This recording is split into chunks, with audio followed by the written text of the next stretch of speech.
Merkel Media.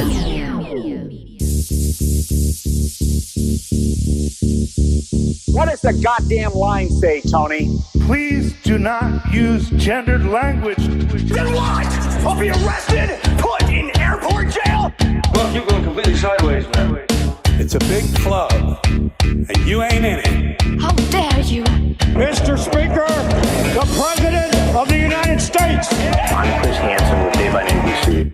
Jack Marius Tac-Theratrix. Hi, I'm Spartacus. Jackson, Sacramento, he, him. Steven Seagal. Sex offender guy. I'm Keith Morris. This is Mumbai Kutapi. I'm Rick James, bitch. Sorting through the lies. The hijacker's passport was found blocks from the World Trade Center crash site, if you can believe that. We cannot track $2.3 trillion in transactions.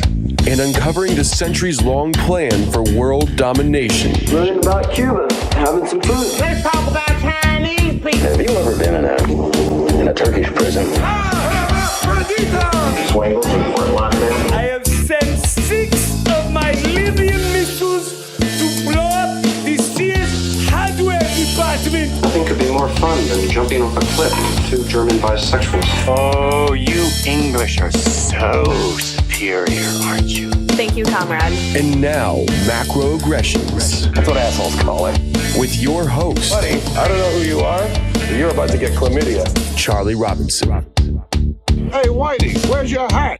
You want to drop the blame on Charlie and say it's all Charlie's fault. He was a retard. I get some goddamn diuretic.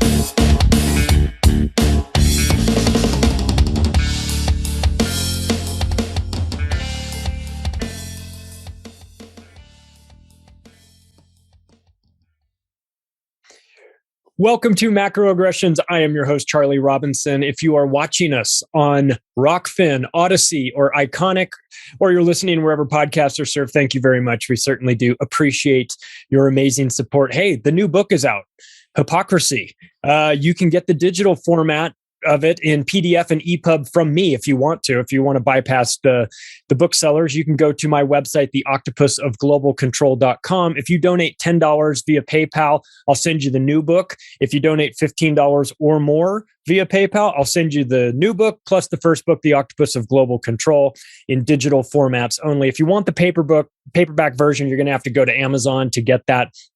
But it is now out and available. And thank you so much to our sponsors. C60 Purple Power has been with us now for the better part of this year, and I've been taking their products every single morning. I take a teaspoon of the avocado-flavored C60 Purple Power liquid, and it's, it literally takes you 5 seconds. So it is the easiest thing that you can do to incorporate this into your daily routine. C60 is a naturally occurring molecule comprised of 60 carbon atoms that forms something that looks like a hollow soccer ball.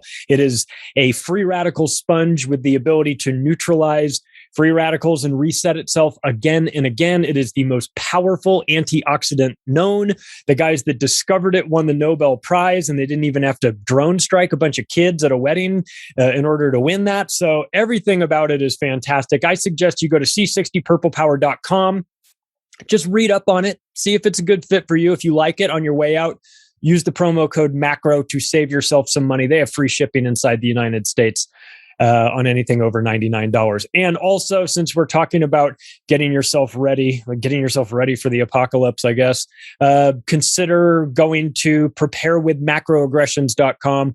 Through that site, which is provided to us by My Patriot Supply, they've got discounts on 4-week supplies of food and 3-month supplies of food. And considering the issues that we're already seeing with supply chain breakdowns, I think it's probably better to be a little early on this than a day late. So do yourself a favor and just start thinking about how you're going to get ready for what we see coming. And if you are so inclined, you can go to preparewithmacroaggressions.com.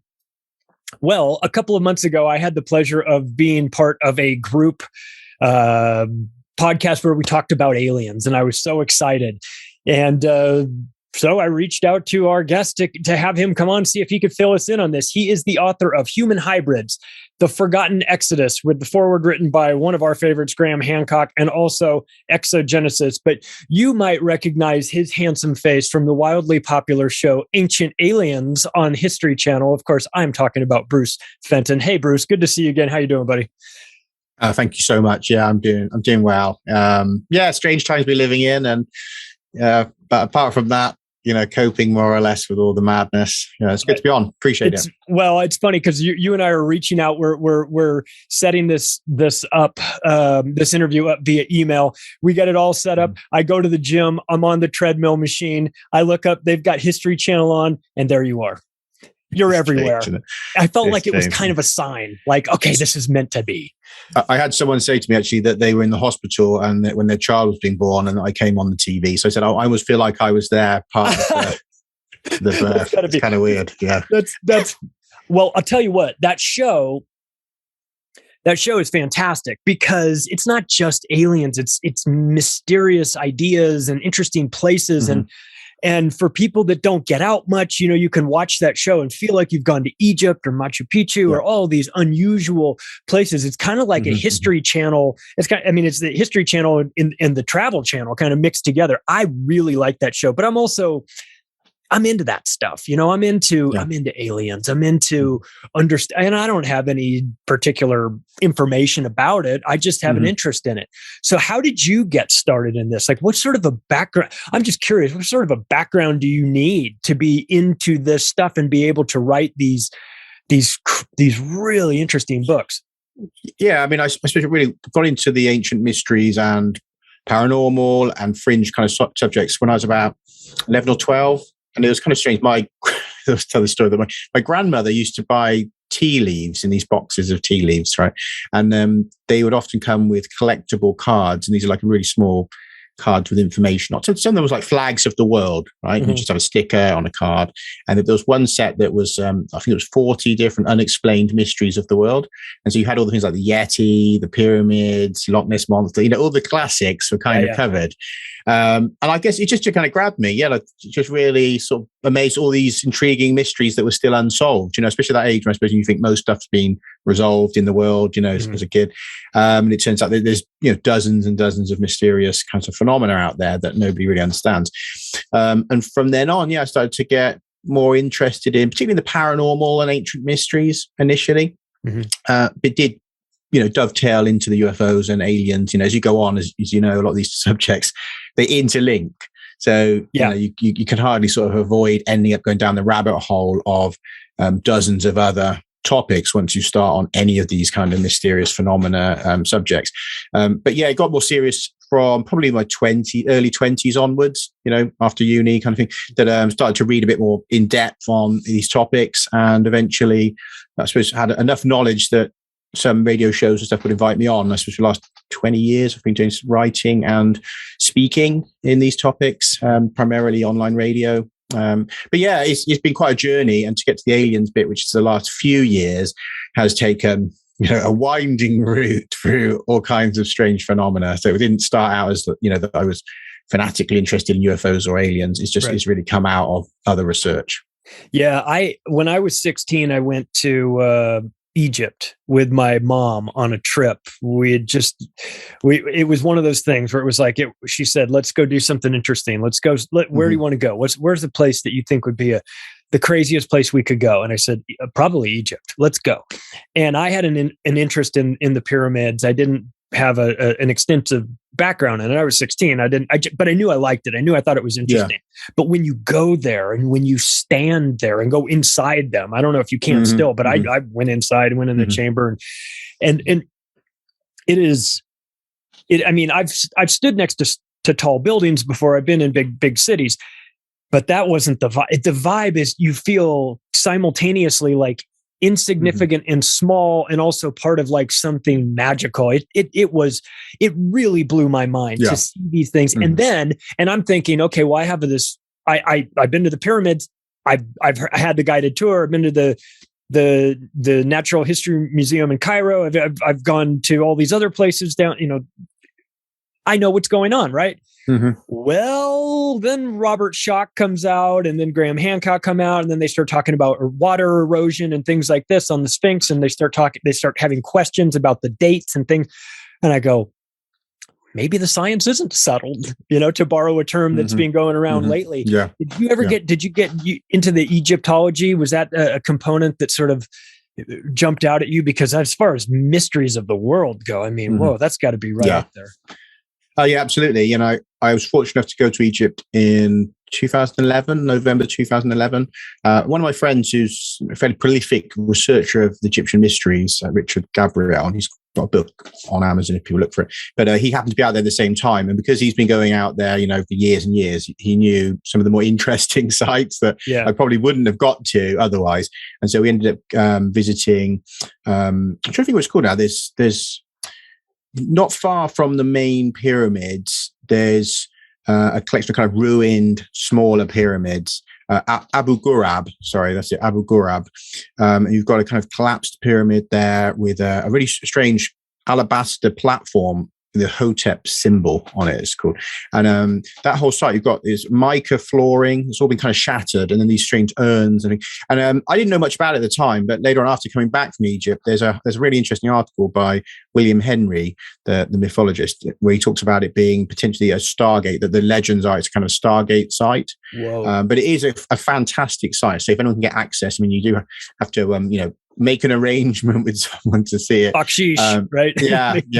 And that's really one of the really cool sites that really intrigued me, because apparently that there is legends that it's one of the oldest sites on the plateau, and that maybe is built over, some kind of lost civilization chamber type thing as well. But we also went out into the desert, and we went to some underground areas, into tunnels and stuff, where you get a real sense of that perhaps this was some kind of survival bunker, almost the structure we went into, and down into these tunnels. And the guy was saying that there's shafts there that just drop so deep that you don't know, no one knows what's at the bottom. If you drop a burning piece of paper or something like that, you can kind of see it light up, but it's so deep that you couldn't really go down to find what's there. And you just wonder, is there still some amazing remnants of that lost civilization down in some of these tunnels, which from what I've heard, there are, so the people tell me. But I've been interested in certainly in the Egyptian mystery and the lost civilizations, and those kind of stories that they are the remnants of an older, like an Atlantean type culture that, is the rebirth of a older civilization. And that was always quite intriguing. And when you look at some of the cutting of the stones, and obviously you've seen this, it looks like they had, amazing knowledge of stonework with technology and sort of advanced understanding of engineering that parallels ours, but doesn't necessarily mean it's using, modern electrical equipment, but they obviously had an understanding that was as good as using that. That's the way I look at that. It's like, although it's not clear what they did, it's not just copper knives and stuff, the stuff that we're sold. Right? Not just slave labor, carrying things up, carrying rocks, unusual distances and lifting them up. That all seems, I wonder, does anyone, what's the word on how these pyramids were built? We've heard of sound waves being used to levitate things. Any insights on what where we are in this process of trying to figure this out right now? Well, I do think that some of these arguments to do with creating blocks from some kind of like a concrete or a mixture that then they solidify, that that's quite compelling, especially when you look at some of the stone that it does have inclusions and stuff that it makes you wonder if it was at some point a kind of a slurry that's been shaped into blocks. And there's some evidence to suggest that in some cases that could be it. I mean, not so much with the granite and stuff, but with the large sandstone blocks and things that, I think maybe more so. I've seen the theory that there was perhaps a spiral construction within the pyramid. And you see the imaging shows what looks like the remnants of a spiral. So maybe they worked their way up in this kind of spiral shape, which makes some sense too. But I don't know whether, did it go all the way to some kind of sonic technology that lightens the blocks? I mean, it's possible. I mean, it's again, then you're going into, is it technology, is it consciousness, and all that kind of side of whether or not we're talking about psychic powers. And I know for some people that just goes into such a extraordinary set of claims But at the same time, I wouldn't disregard that. I think it probably is a technological engineering solution, but you just, some of the stories, that they've sent to us just makes you wonder with the, tales of Egyptian magic and stuff that, you do wonder if it wasn't a little bit more into the metaphysics, but the mystery remains. Yeah. Well, speaking of the mystery, I'm really interested in this concept of exogenesis, right? You literally wrote the book on it. So I've got the guy who can explain it better than anybody. What is exogenesis? Yeah, exogenesis is basically the same term as panspermia, more or less. Okay. The idea that, our genesis is external to the Earth, so exo being outside of. So we have this genesis that's beyond the Earth. And panspermia, obviously, similar idea that we've come from outer space, at least our genetic origins lead to outer space. Now, the classical panspermia model is that either there was some kind of bacteria or virus, or, single-celled life form that has drifted through the dust clouds and has ended up raining down onto the Earth, taking root probably about 4.5 billion years ago, because that seems to be looking at both the DNA evidence for a last universal common ancestor, as well as fossil evidence. There's an indication that life probably emerged around 4.5 billion years ago. And that in itself is poignant because the planet is about 4.6 billion years old. So if you think that in 100 million years, life appears, and that first period is really inhospitable. You've got the planet is, magma, roiling, lightning storms, and asteroids are hitting us continually, pieces of protoplanets and stuff. Right. So that would have been a really hostile environment for that first 100 million years. And yet then life just suddenly appears. It's almost as though as soon as the garden is ready, that seed germinates, as though something is already there or life has been deposited there at that moment, right? Rather than a long process of geology and chemistry giving way somehow to biology, which is usually inferred to require a very long time in the theoretical models, that we expect that to take a very long time. But this isn't a very long time. This is very suddenly emerging the moment it can. Now, I think that further strengthens the idea that we are looking at panspermia, just this kind of this quickness. And on top of that, we have this second version of panspermia that is a deliberate seeding, that potentially an advanced civilization has fired out, probes carrying life across the galaxy, seeding worlds, or maybe even little pellets, containing DNA goo. And the reason I say that because I talk about one of those in the book, and it can, of course, it can be a spaceship landing, putting life on the planet. It can. So there is that alternative view as well, that it can be directed panspermia. Yeah. Now, my view is probably that one, but you can't really distinguish them, in the fossil record. I don't think you wouldn't really know. You would just know where life appears. Personally, I think if you compare panspermia to abiogenesis, panspermia has been increasingly accepted in the last few years because, we found all the building blocks for life out there in the cosmos. We found them on, asteroids and on dust grains. There's evidence of viruses that have been found also on the hull of the space station and raining down in the upper atmosphere that don't seem to be indigenous terrestrial viruses. So that case has been strengthening, and yet we have no further evidence of abiogenesis, and nothing new has come up to really support abiogenesis. The idea that life can just spontaneously emerge from, say, a rock pool because of whatever lightning or whatever it is to happen, that never happens again. So we have 4.5 billion years ago, life appears, and no other life form that we know of on this planet is traces to an origin distinct from that. Right. So if life can emerge fairly quickly from geology and chemistry on Earth, why does it never happen again? And that's been a conundrum for the abiogenesis kind of theorists, that you'd expect to see that happening again and again over the next 4.5 billion years. And so they're still looking for this kind of what they call the shadow biosphere, the possibility that it's there somewhere in the soil or something. There may be some other life form, but we found no indication of it. Okay. Mm-hmm.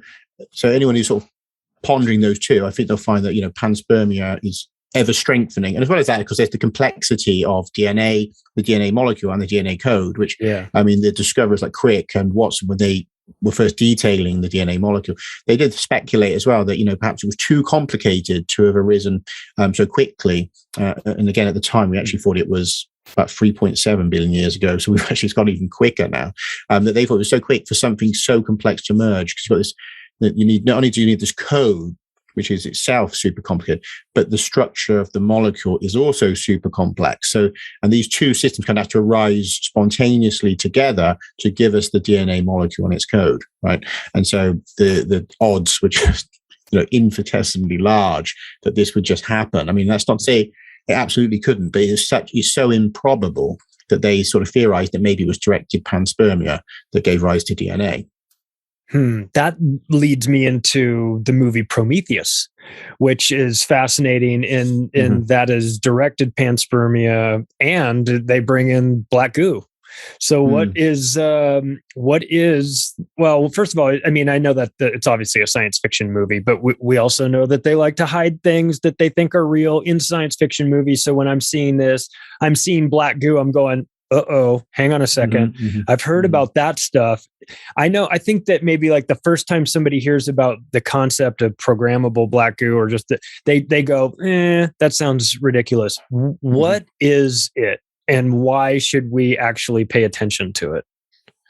Yeah, it's interesting. Well, actually, the black goo appears in X-Files with them. Oh, does it? I never got into X-Files for some reason. You'd think I probably should. It just sounds like it'd be right up my alley, but for whatever reason, alien black goo, and then when they touch them, it sort of goes inside them and kind of reprograms them. So it's just like living black goo that's been left by the alien. So again, that theme repeats. And I know there's some researchers. There's a researcher that's written about that he claims there was an event, some kind of asteroid or something impact in the past and brought black goo to Earth, which brought this some sort of transition to humans as well. So again, it seems to be a recurring theme. So now we're back to this modern kind of, I guess, conspiracy theory, or if you want to call it, that there's that potentially there's some kind of black goo being used now to maybe modify humans again.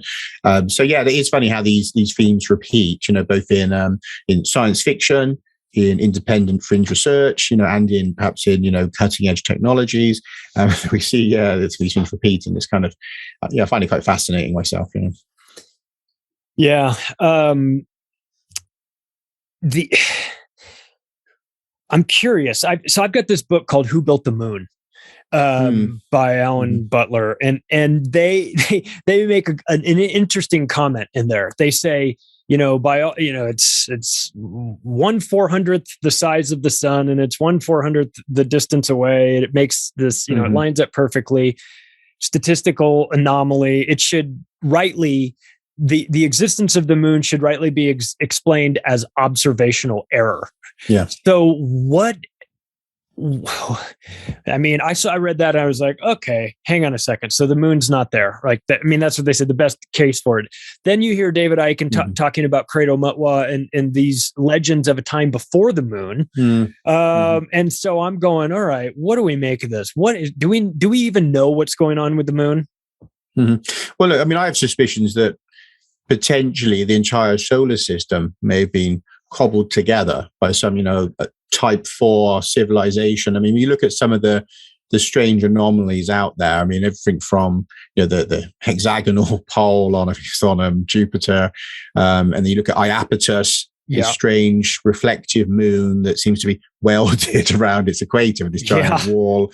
And there's other kind of peculiar objects, in our solar system, which, the other one is Ceres. You have the dwarf planet Ceres, which, they found, I wrote an article on this, but they found in the craters there, you've got this luminescent material, which is what they sort of spotted, this light in this crater. And they said, maybe it's very highly reflective.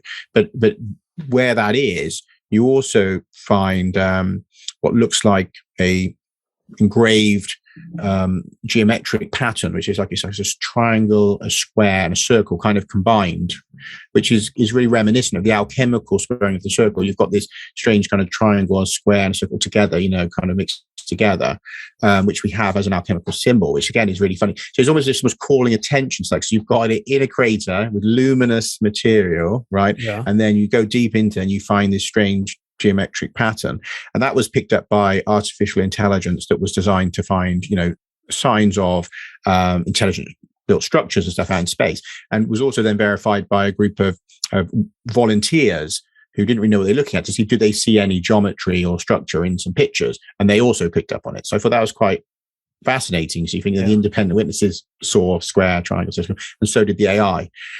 So I think that there are fingerprints across our solar system suggesting that there's been meddling, and we have to think that, you know, that the theorizing is that if you get to a sufficiently advanced level, that you could move planets around, possibly even move your star, right? I mean, it sounds mind-bending to us, but then, you know, there's, you know, obviously that's the theory is, if you can get to those kind of, you know, higher levels of technology, that you can do all kinds of astonishing things. Now, could our moon be an example of that? You know, because there's evidence that it may be at least partly hollowed out.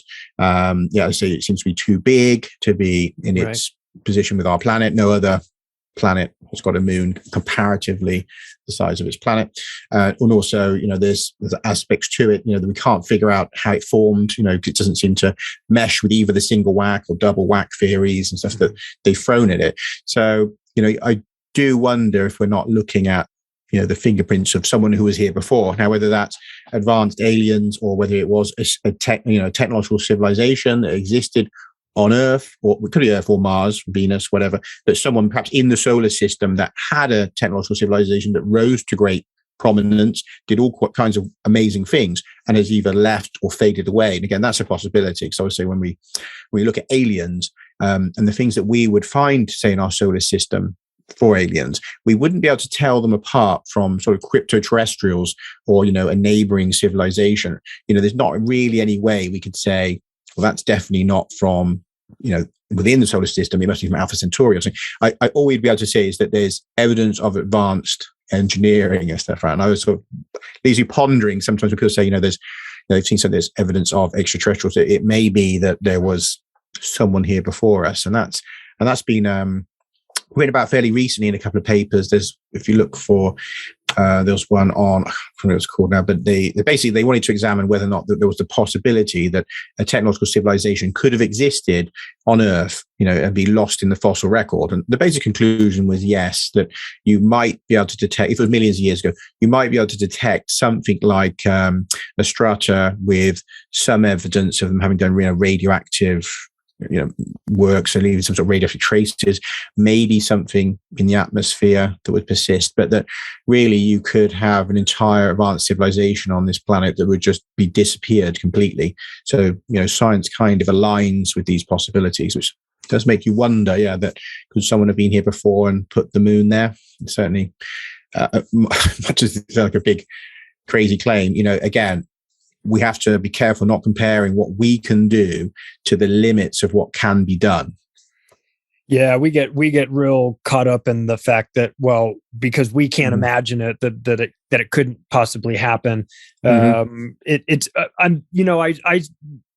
watched Farsight Institute a couple years ago did an interesting remote viewing session on Iapetus on this moon, and they all, you know, I don't know if you're familiar with their work, but they do the drawings on the whiteboards, and they don't really know what they're looking at, and they're all drawing the same thing, and they drew this base on Iapetus that they said, well, this would be the prime, like the equivalent of like the scenic overlook of the Grand Canyon, where you park there and you get the best view of the Grand Canyon. They describe this as the best view of Saturn, probably the best view in the solar system, that you could be in this place. And they describe this base as not being military and not being a military base, but being more like a gigantic resort type, like a vacation destination that advanced civilizations or people with, I don't know, I mean, to put it in our sort of weird context, people with a lot of money would go to this base, you know, and it'd be like the equivalent of going to Fiji for your honeymoon. You know, you'd be like, let's go to Iapetus and have the view of Saturn and everything. So I'm watching this, and, you know, and I'm trying to, it's going in my rational brain, and my brain doesn't know what to make of this stuff. So what do you think? I mean, we've got Ingo Swann in the 70s, before the Voyager probes hit Jupiter. He's telling them there's a ring around Jupiter, and they're like, no, you mean Saturn. He's like, I know the difference between Saturn and Jupiter, and there's a ring around Jupiter. And sure enough, they get there, there's a ring around Jupiter. So where do we put remote viewing in this whole thing? I know it can be kind of hokey for some people. I know that like the normies will have a hard time wrapping their head around this, but I have come to learn, like, do not be dismissive of remote viewing, that there is something to it. What are your thoughts on remote viewing? Yeah, no, absolutely. I think we've seen again and again that most people have some degree of remote viewing. And I went to, we did a training exercise in it at a conference I went to in Mexico years ago. And we had one of the guys from the original Project Stargate. I'm trying to remember the guy's name now that recently made the documentary Third Eye Spies. Trying to think of his name, but anyway, he was there and he kind of did an exercise, what's in the box. People had to sort of see what's in this box, and you could write down, what if you've got lines, circles, and you said, what you feel about it. Is it hard, soft? So you'd have different ways. Because obviously different people have different ways of doing this. So, but some people, they might feel something soft, or, they might feel a circle or whatever it is. And some people would see something, and so everyone had to sort of go at this. And the funny thing is, because it was kind of a conference where you had, I guess, quite a few people that would be, intuitives, professional intuitives in their work. And in fact, one of the person who did the best actually was a chap who was an engineer and had come along because his partner is a sort of psychic and an intuitive, but he actually did the best, which I thought was kind of funny because his partner, you might think would be the one to pick up on it being very psychic. But he actually drew the object, and it was this, it's like a sun wheel, kind of Vedic kind of sun wheel with the goddess statue. And so quite an abstract thing. And he actually drew this statue with the sun wheel and everything. So he totally saw the target, and he'd never done remote viewing before in his life. So I'm sure the CIA was like, "You come here, let's talk to you." Right. That's good. But so, I mean, it's one of the things that's been pointed out in the past is that it does seem to be that anyone can do this. I know the BBC, when they did a series with, I think it was Arthur C. Clarke or one of the sci-fi writers, the famous sci-fi writers, that they did a series, and they used the BBC, one of the BBC team members as the kind of, as the kind of, I guess, the person who would have no experience of this, and kind of, show that somebody that couldn't do it. And ironically, she ended up being able to do it better than the professional kind of remote viewer. And again, so it shows that it's something that is in basically everyone, like an untapped ability, and that it just is that we just wouldn't think about it or wouldn't try it because if you haven't heard of it, and you may have episodes of it spontaneously in your life, but it really is, I believe, an ability that is linked to the fundamental nature of reality, that we are all interconnected, that everything is interconnected, that there is no space between me, the computer, you, there's a seamless sea of energy, that's just the simplest way to look at it. At the sort of quantum level, that there isn't any things, we know that if you go down to that level, you can't distinguish the table from the air around it or from me. There will be no way to distinguish these as objects, right? So if the information is spread out in this ocean, right? If there is just consciousness, energy, really nothing else, there's like no things really, then the mystery is, why don't we know everything all the time? The mystery isn't, why do we sometimes know things far away or know extraordinary things that we don't think we should know? It's actually the opposite. It's why are we somehow filtering out knowing all things at once everywhere? Right. Because we are all things at once everywhere, right? Yeah. So I think when people sort of think about that, that's what fries your brain more, is the all knowing, and we're not. So somehow we're filtering out masses and masses of data down to just this experience of small I doing my things. And yet we can have these leaps where the barriers, if you like, or the filters go down a bit, and information from what we perceive as far away is in our minds, in our consciousness. Right. So I think that these telepathy and other skills, again, relate to this, that there's no particular reason why you shouldn't know the thoughts of what we perceive as other people, because again, that they're part of a continuum of you, the universe, and all the rest of it. So again, the mystery is all about why we feel so separate and so small. Well, it's interesting because when you get Bob Lazar on Rogan and they're talking about these spaceships and reverse engineering, and they're talking about no control panels or whatever, they're saying, look, part of what we have come to understand is that there is a component of the flying of these machines, these UFOs or reverse engineered or whatever we want to talk about, that requires consciousness as a component of that really threw them for a loop, because here they're used to, like, sticks and rudders and things like this, and they're trying to, we're trying to use our logical brain and figure out how to fly this thing. What they're saying is no, it's more than that. It has to do, you have to be on a different level, and so. Would that not play right into this? That if we're talking about an advanced civilization, they would have a better understanding of the role of consciousness in something like controlling a spaceship, even? Yeah, absolutely. And also, I mean, for what they're worth, if we look at the experiences that people have where they say they've interacted with beings or crafts, and again, some of these seem to be physical experiences, some seem to be otherworldly, metaphysical experiences, but which again, hard to kind of completely detach the two based on what I've already talked about. But, in these experiences, often the people say that the craft are alive and the craft seem to be watching them or telepathically communicating with them, or they touch the craft surface and feel that it feels like it somehow is, aware of them.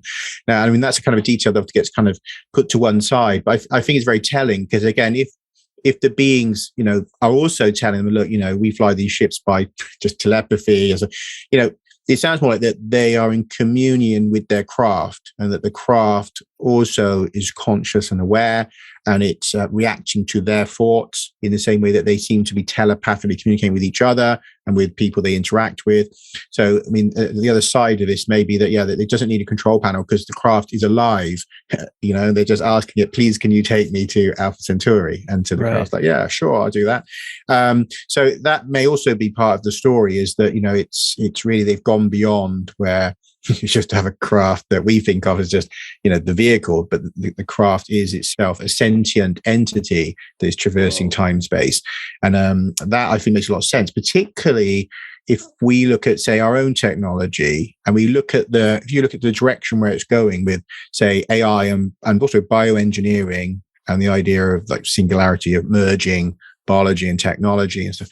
Now, if that's happened out there in space, why shouldn't there be craft that are alive, that are, either AI or are in some way biological, that are, a being that has gone down that route and has transmuted the standard form and flesh and is now part biological, part technological, and can do things that a normal biological entity couldn't do, like persisting in space, perhaps understanding how to warp the fields of space-time and all over the vast periods that they've learned this stuff. So I think we have to rethink the idea of what the crafts are. And that's for people that look at those topics. I understand some people will just be like, well, they're so wacky. There's no such thing as these crafts and all the rest of it. But, even if we just take that as a theoretical kind of thought experiment, we're like, what would we expect of the technologies or the crafts of beings a million years from now? Do we really think it'd be just like how we have a hunk of metal that we put a booster on, we fly around? I mean, it doesn't really make sense, because, and again, I write about in the book a little bit that, I talk about a craft which is a living AI. And I think that if you look at the cutting edge of space science and what the theorists are talking about, they expect aliens to have essentially living AI craft. And again, this is coming out from the mainstream as well, that if you look at it, why would you waste all that space on a hull and all this stuff which doesn't do anything if you could have the entire structure being, say, silica, to process information? You can have this entire living AI ship, made of largely of silica or another similar compound that would allow for computation. So you could have your entire craft is the computer, rather than a little computer on what is basically a wasteful craft. Like, no space goes to waste if the whole ship is alive and is the computer, right?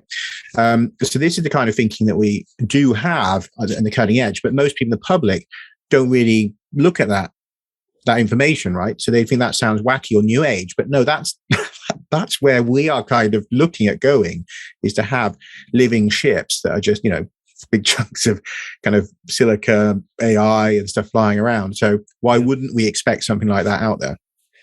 Yeah. And I heard an interview with Geordie Rose, the former CEO of D-Wave talking about supercomputers and their quantum computers that they were making. And he kind of casually talked about, what we do is we open up another dimension and then drag information back. And I thought, I don't understand how that works. I'm going to trust that Geordie Rose understands how that works, since he's I don't know what his designation is, engineer, obviously, of some sort, but that sounds really dangerous to me to open up parallel dimensions and drag information back. Is that where you think we could be getting some of this information? Because it seems like maybe in our dimension we're limited, but in other dimensions maybe there's some other properties or some other rules that don't necessarily follow the rules that we're used to in our dimension. Is that like the people that are working on real advanced space technology, are they incorporating things like quantum computers into their usage in order to find information? Well, I mean, just look at the story of Jack Parsons or something. I mean, the occult and the metaphysical world has always been linked to the space program and to man's quest for the stars. I mean, the two things are so intertwined, from astrology to astronomy, and from the aliens to consciousness. These topics, they are interchangeable in a way, because if you look at who's very interested, who's involved in the space program, you've got a lot of Masons in there, a lot of Masonic occultists.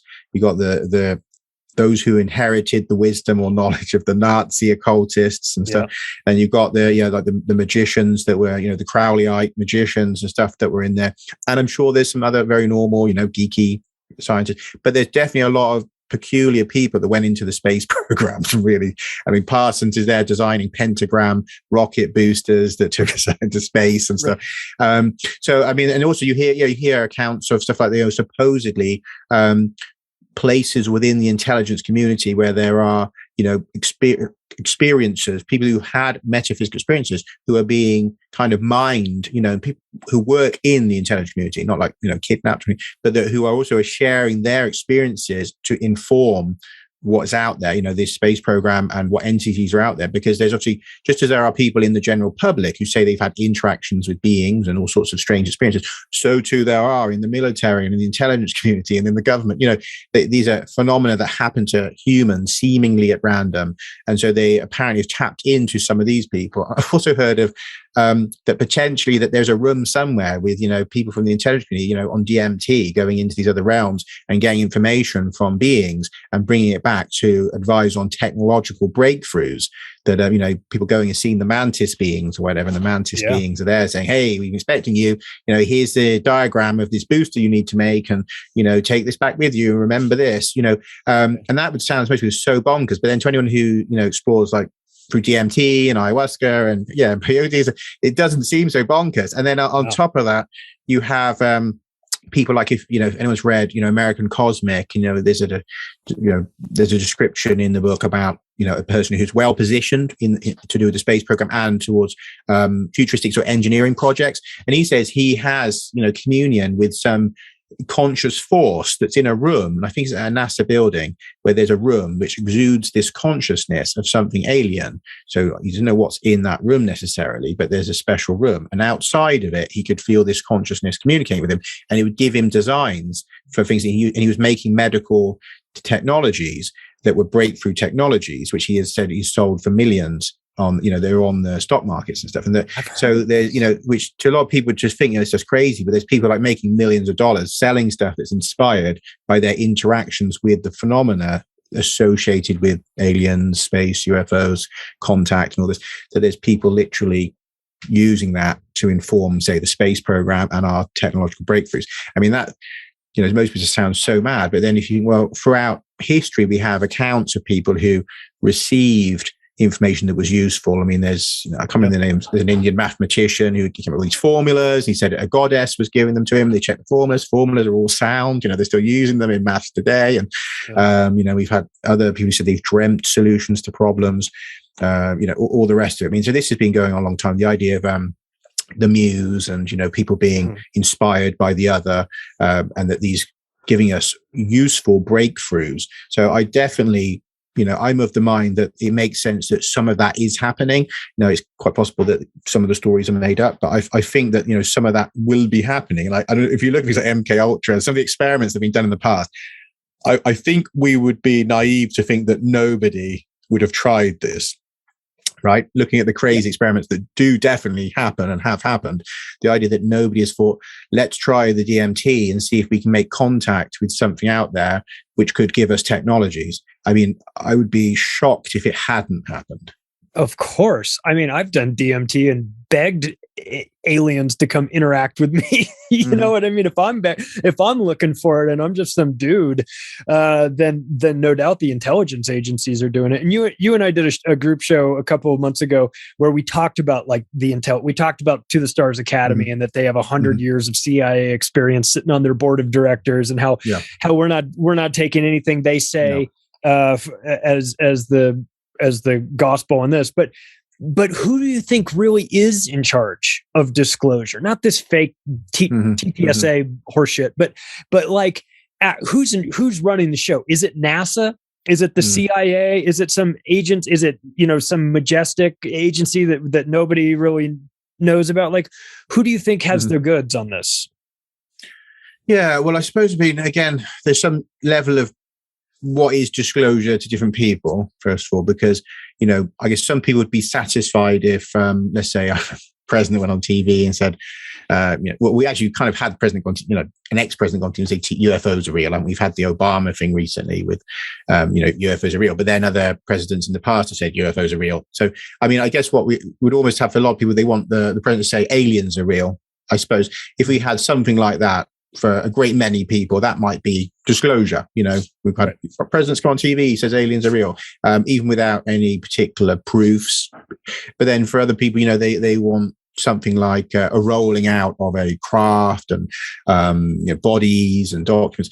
So I think it's a bit relative in terms of what disclosure is. And again, there's so many people woven into this intelligence community and into the military industrial complex that would know different things and different projects that, it'd be impossible to know if you knew everything, So without the total collapse of secrecy, you would never know that you had all the goods, right? Because some other project may know something else. I think it's such a quagmire that there can be no such thing as disclosure other than the removal of government and removal of the intelligence community to be, gone. Just if that was all gone and there was a public access to everything that existed and all of their projects, then that would be disclosure, right? Anything short of that, we would still have to assume we are being lied to. Who controls all of that? I think if we had to go to the higher levels of this, and obviously this is my opinion, I think that we are dealing with people who, at the very least, they believe that they are in contact with something other. That, when you get to the higher levels of some of these very strange kinds of projects, now that doesn't mean all intelligence people or military people would be in those circles, but that those people who are concerned with this stuff, that they believe they have got contact with some other intelligence. And if that being real, that would put that intelligence at the top. Because if they're looking up to him and they believe that they have made contact with something that has special knowledge, advanced technologies and all the rest of it, then that would then by default become in control. Because once you become dependent on the technologies or know-how of somebody else, they're technically your boss now, aren't they? If you're reliant on them, then you've already been kind of annexed into their program.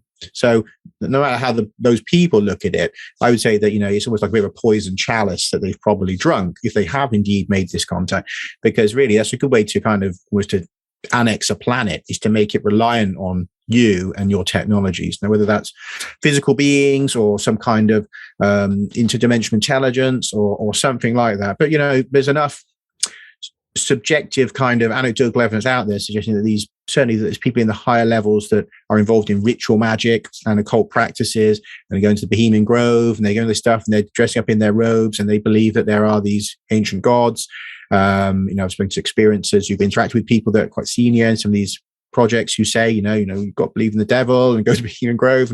So, there's a lot of very strange people in those, the high levels of those projects, and they believe that they are in contact with some kind of higher intelligence, some kind of gods. Obviously there's a lot of conspiracy around the idea of sacrificing people to these gods, all sorts of other stuff. That historically, some humans have always felt that there are beings that you should be sacrificing people to, and all the rest of that. So there's a long, unbroken tradition of belief in a higher intelligence you can commune with, that wants something from us, but will give something for you, like in a sort of Faustian bargain.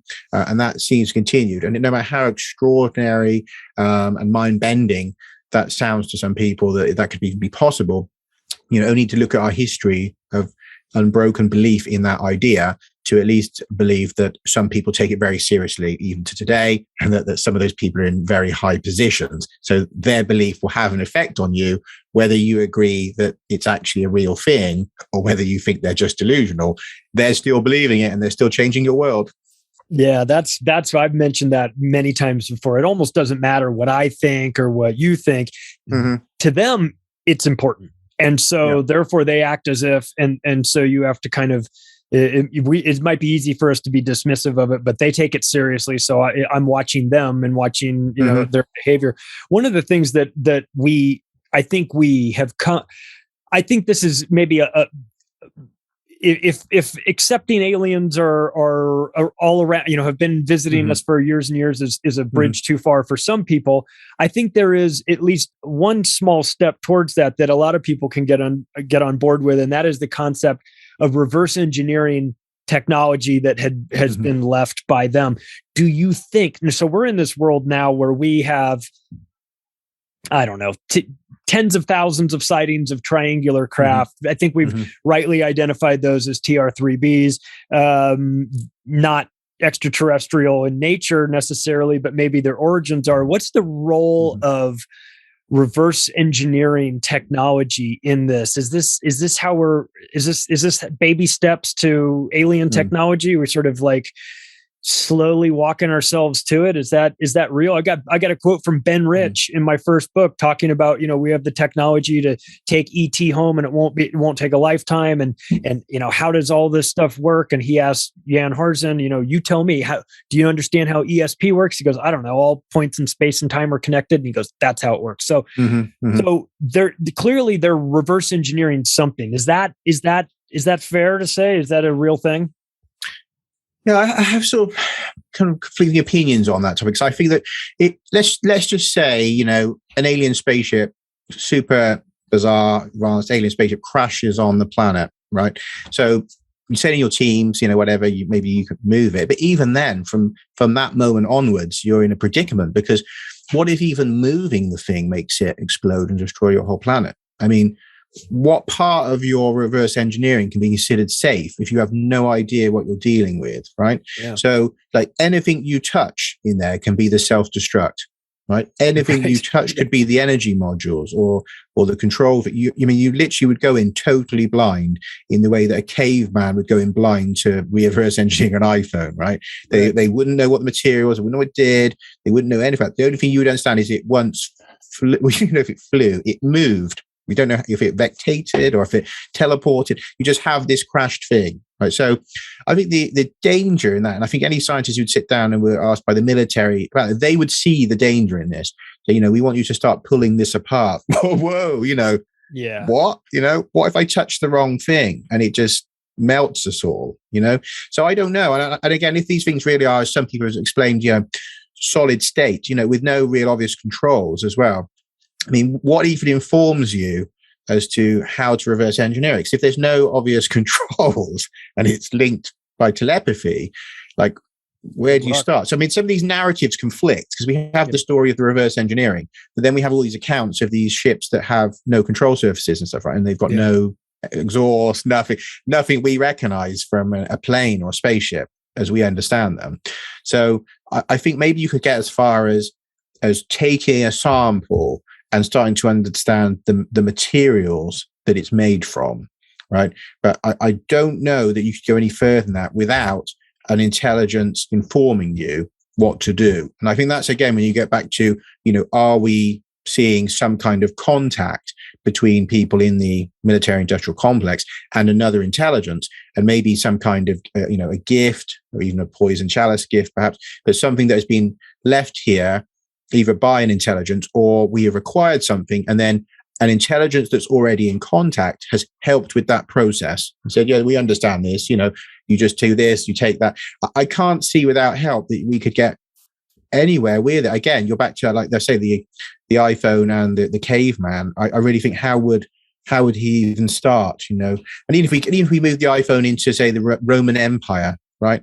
Like, how far would the Romans have got with it? I don't think that they could have got anywhere. There's such a gap between a species that could traverse the universe and end up here, assuming that's what it is, and a craft that is controlled with their minds and stuff to our current science, that I'm really sort of at the point where I'd struggle to believe that we could do it without help.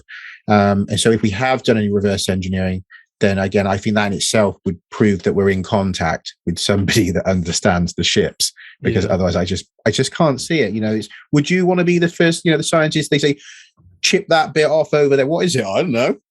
No, could be anything. No. But I think about that movie Contact, how they then were given instructions and they had to wrap it around a cube, and then it made a little bit more sense. And it was sort of like, okay, if you can figure this out, you're intelligent enough to kind of move on with this. I just wondered if there's blueprints embedded somewhere, but like you said, the idea that maybe something is guiding you through the process. It's something. Communicating with you, saying, "Don't touch that red wire." Definitely don't touch the red wire. That'll blow everything up. But you want to do this, or you want to. So I have these. I just curious of how that whole thing might even work. Well, you'd want to, if I had one, if I'd captured a craft, and I was a evil government. I think all government's evil anyway. But so if we're in an evil government, and I don't know what to do with it, but the best thing I could do with it is leak the story that I've got it and I've reverse engineered it. That in itself is a massive step forward, isn't it? Because if all my rival governments now believe that, not only have I got a craft, but I'm reverse engineering it, and I've made technologies from it, perhaps new planes, even designed some planes and drones that look super weird, and say that, leak that they're running on anti-gravity and that they've got super weapons on them.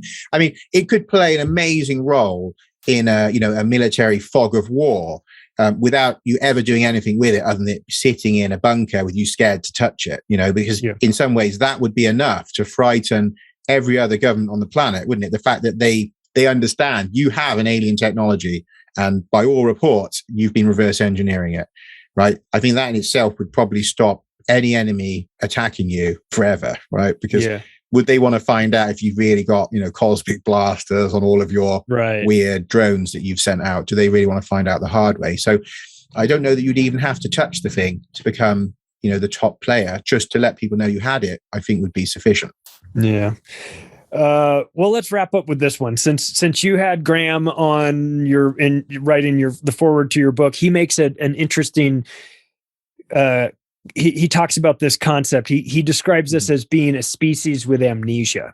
Do you think that's accurate? That somewhere along the way we have been redesigned or configured to forget what, like the way you wake up in the morning and you've got a dream that's like self-destructing right in your hands. You can barely remember it, and then it's gone. Do you think that's been embedded into us so that we can't remember who we really are? Yeah, I do think there's something that's happened, like some kind of collective trauma or something that is blocking out not only our sort of our understanding of who we are and where we come from, but also of our gifts of the spirit, if you like. All of these powers, like the telepathy and the remote viewing, that I think they probably at some point were widely known, widely understood. To me, they're clearly functions of being a human being, right? So I think at some point they were widely known, widely understood, and that something has happened that has derailed that, and then has been further played on by the powers that be, if you like, to keep suppressing certain knowledge. But I think there has to be a destabilizing event or something at some point for someone to then suppress that. The knowledge had to have been in some way destabilized. Now, also, I wonder if there's not to do with some kind of blocking of DNA. That I think the information, is retained in our DNA from our events. We know that our ancestry, we have information from ancestors in our DNA. We know that through sort of epigenetics and stuff now that, experiences are passed on.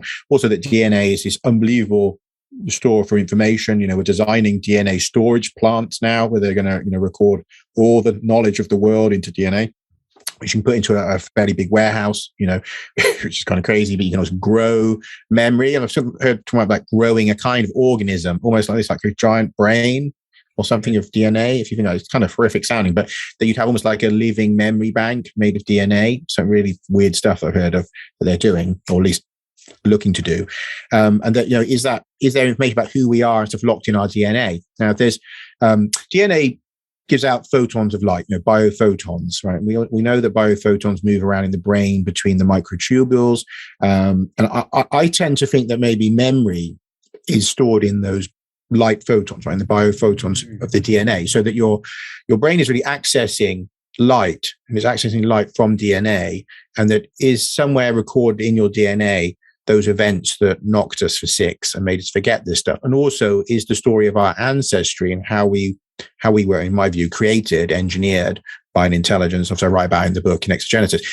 I suspect that information is in there too. And so sometimes when you hear about people saying, oh, I have this strong feeling that, I'm from somewhere else, and that, I believe that I lived in the Pleiades, or I've come here, and all that, I just wonder if, some of that isn't that they've tapped into something in their DNA rather than they've had some particular experience, but it feels to them like, it feels like I'm from outer space, and it feels like I've been made by someone else. And that I just wonder if that's not a story that is encoded, literally encoded into our DNA, that if in the right, maybe meditative state, that you can start to do the reading of that light information from the DNA and get the whole story. Now, which I would think would be a story that parallels in a lot of detail what I've written about in Exogenesis, Hybrid Humans. The idea that we have been created, at least modified by a visiting intelligence 780,000 or 788,000 years ago is the most accurate dating on some of the material evidence involved. But I suspect that story, may well be encoded into our DNA. So could it be that we are a species of amnesia who maybe is about to find a way to restore that information from the hard drive backup, somewhere in our system, that we all do know this stuff already. You get that in a lot of the mystical traditions, the idea that we know everything already, that you don't really need to be taught from outside, that it's actually that we're just not accessing what we already know. And I tend to think that may be very literally the case, and that there may be a physical component with DNA involved in that story. Oh, it's so fascinating to me. I just find I don't expect to have all the answers, but I certainly am interested in looking for them. Bruce, I'm going to put all the links to your books on Amazon in the description, but where is the best place for people to connect with you? Usually on Twitter. They can find me as Exogenesis HH. As we're talking now, I'm currently on a ban because of my opinions, but I'll be back again until they shut me off. But other than that, also I have a website, brucerfenton.com. They can find me at, and the books we say are on Amazon. They can email me if they have something, pressing to ask, which is Bruce at brucefenton.info as well, or find me on Facebook, to get a message to me. Yeah. Oh, I love your stuff. It's great. That's Bruce Fenton, everybody. Go out and support his work, buy his books. They'll blow your mind. If you're interested in connecting with me, you can do so through the website, theoctopusofglobalcontrol.com, and take the additional step right now of sharing this podcast with your friends and family. Thanks, everybody. Thank you, Bruce, for your time. We appreciate it. Thank you. Thank you very much. Thank you.